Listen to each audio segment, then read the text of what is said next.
Bonjour, je m'appelle Thomas Bognon, je suis anesthésiste réanimateur et j'exerce en pédiatrie avec une double activité. Une activité d'anesthésie au bloc opératoire pour de la neurochirurgie et une activité de réanimation chirurgicale. Dans mon exercice professionnel, je suis parfois amené à avoir des situations d'urgence, que ce soit des situations d'urgence neurochirurgicale ou d'accidentologie chez des jeunes enfants, qui peuvent conduire à des situations d'entretien plutôt difficiles. Difficile parce qu'il y a une part d'émotion de la part de la situation.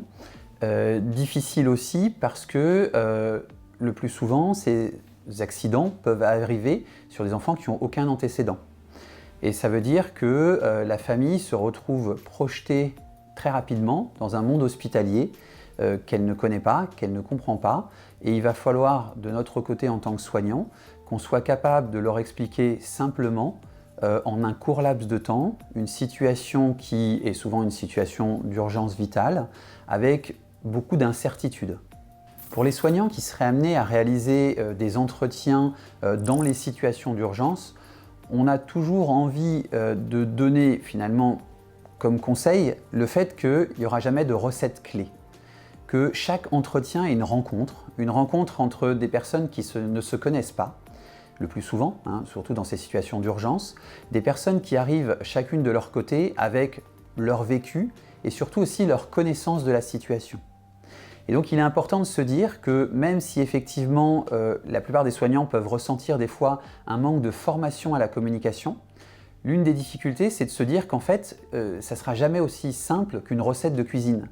Il y a effectivement des pièges à ne pas faire, mais encore une fois, chaque communication va être différente. L'une des premières choses, c'est toujours de s'assurer déjà de l'interlocuteur qu'on a en face de soi. De s'assurer que les interlocuteurs qui vont être avec nous sont bien, par exemple en pédiatrie, les parents, mais ça peut être le cas aussi chez l'adulte, qu'on s'assure toujours de vérifier qu'on parle à la bonne personne. Ensuite, toujours prendre le temps de se présenter avec son nom et sa fonction.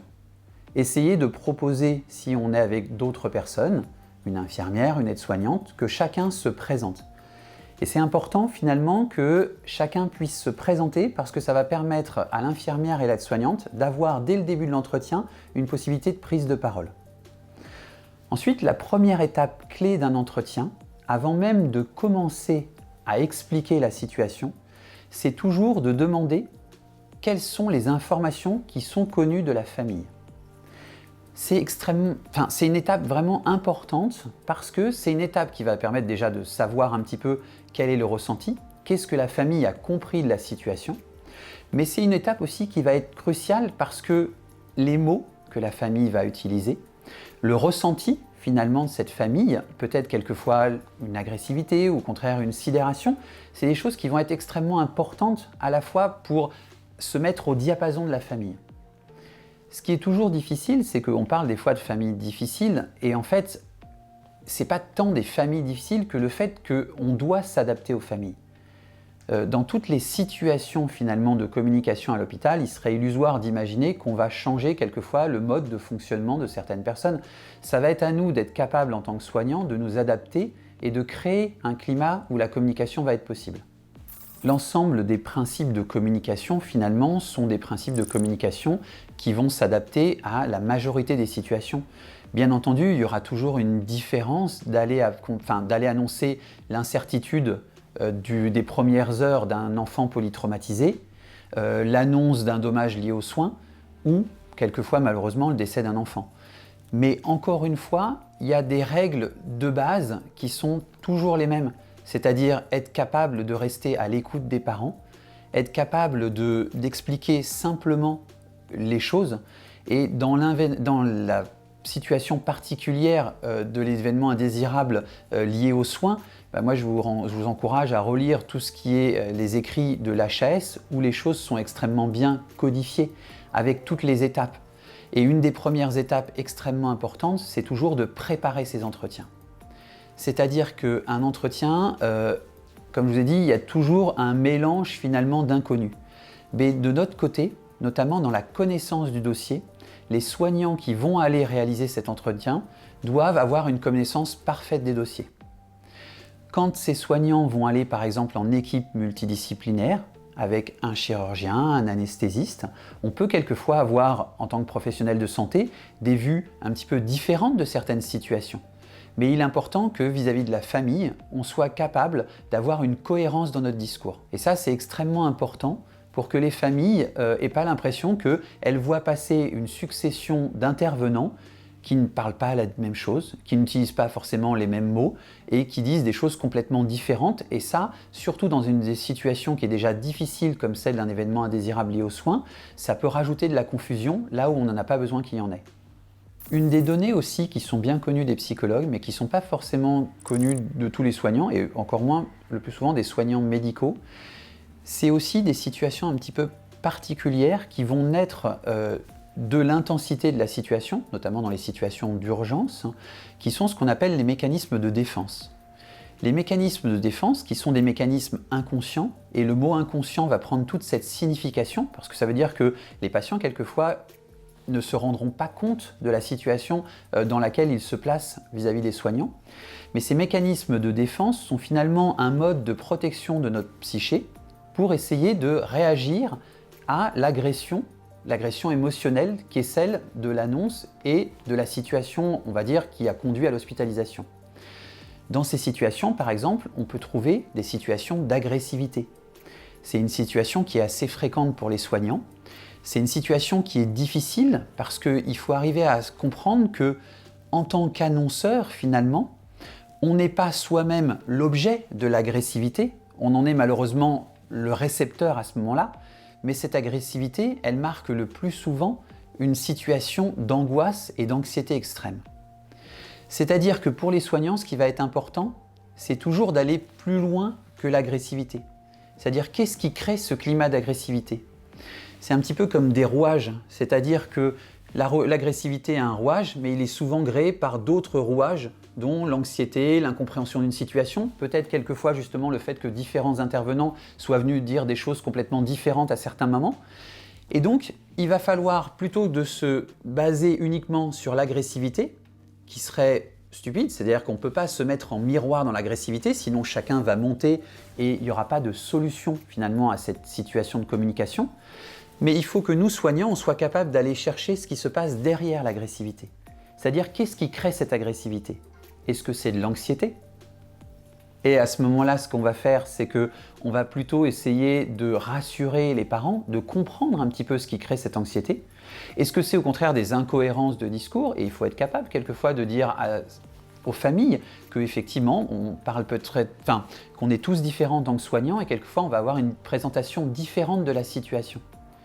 Mais voilà, encore une fois, dans pas mal de situations de communication, et l'agressivité c'est vraiment la situation une des plus fréquentes, il ne faut pas monter, il faut rester justement, nous en tant que soignants, on doit rester le plus calme possible. Alors ce qui ne veut pas dire qu'on doit se mettre en insécurité non plus. Si jamais cette insécurité, cette agressivité, elle devient physique, il faut être capable de verbaliser le fait que nous, on n'est pas à l'aise dans ces entretiens-là. Il faut être capable de dire qu'on va faire une pause dans l'entretien parce que la situation de communication n'est pas possible actuellement. Il faut par contre toujours valoriser le fait qu'on va se revoir et qu'on reste disponible, mais que là, on a besoin de faire une pause. Alors, comment parler à un enfant dans le contexte du soin ? Déjà, ce qui est difficile, c'est qu'en pédiatrie, il y a une adaptation à l'âge de l'enfant. C'est-à-dire qu'on n'aura pas du tout la même mode de communication avec un nourrisson, dans lequel la communication va surtout passer plus que le sens des mots lui-même, mais dans la façon de parler, avec finalement le timbre de la voix, avec la façon, mais aussi avec une communication qui va être très gestuelle finalement, et avec beaucoup dans le contact. Au bloc opératoire, quand on amène les nourrissons et on les sépare de leurs parents, si c'est possible, on va essayer toujours qu'il y ait quelqu'un qui soit juste à côté d'eux, qui ait toujours ce contact humain. A contrario, les adolescents vont être moins sensibles quelquefois à ce type de contact. Donc encore une fois, une des difficultés de la pédiatrie, ça va être de pouvoir s'adapter à l'âge de l'enfant. Ce qui est important pour la communication en pédiatrie, c'est se souvenir d'utiliser toujours les mots les plus simples possibles, de toujours aussi vérifier quelle est la compréhension de l'enfant, parce que finalement, si l'enfant est en âge de communiquer, il faut essayer de lui demander ce qu'il a compris un petit peu de ce qui va se passer. Par exemple, quand on voit les enfants la veille d'une opération, savoir est-ce qu'ils ont compris qu'ils vont être opérés, est-ce qu'ils vont être compris peut-être qu'à un moment on va se séparer de papa et maman, mais qu'ils vont être toujours dans une activité, enfin dans une situation où il y aura toujours des gens auprès d'eux. Des choses aussi très simples, c'est aussi de se mettre au niveau des patients. Et ça, en pédiatrie, c'est extrêmement important, parce que quand on est un adulte d'1,80 m et qu'on parle d'un enfant d'1,10 m, si on garde cette posture d'1,80 m, c'est complètement différent que si on est capable quelquefois de s'accroupir et d'aller discuter avec un enfant en se mettant à regard de visage, finalement, d'œil à œil.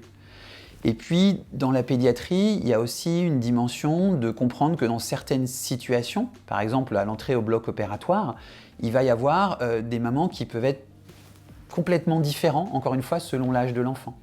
Le nourrisson, avant l'âge de la séparation, ne va pas finalement avoir de peur de l'étranger. Ce qui peut paraître déroutant des fois pour les parents qui, eux, ont une grande crainte et laissent leurs enfants à l'entrée du bloc opératoire. Les adolescents vont avoir une différence parce qu'ils vont peut-être moins verbaliser les choses. Les enfants autour de 7, 10, 11, 12 ans vont être très accessibles finalement au fait de se déconnecter de la réalité en leur disant que si on leur donne un masque, c'est le masque des pilotes d'avion.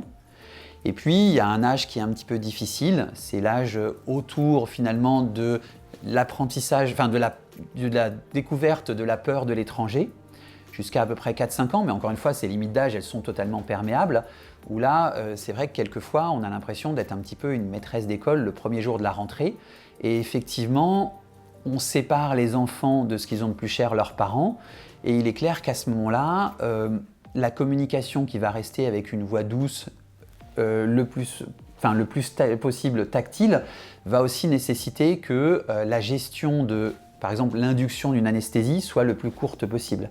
Les critères de qualité d'une bonne communication entre soignants, entre médecins, entre infirmiers, c'est déjà être certain que chacun puisse s'exprimer et que chacun se sente en confiance pour poser toutes les questions qu'il souhaite poser.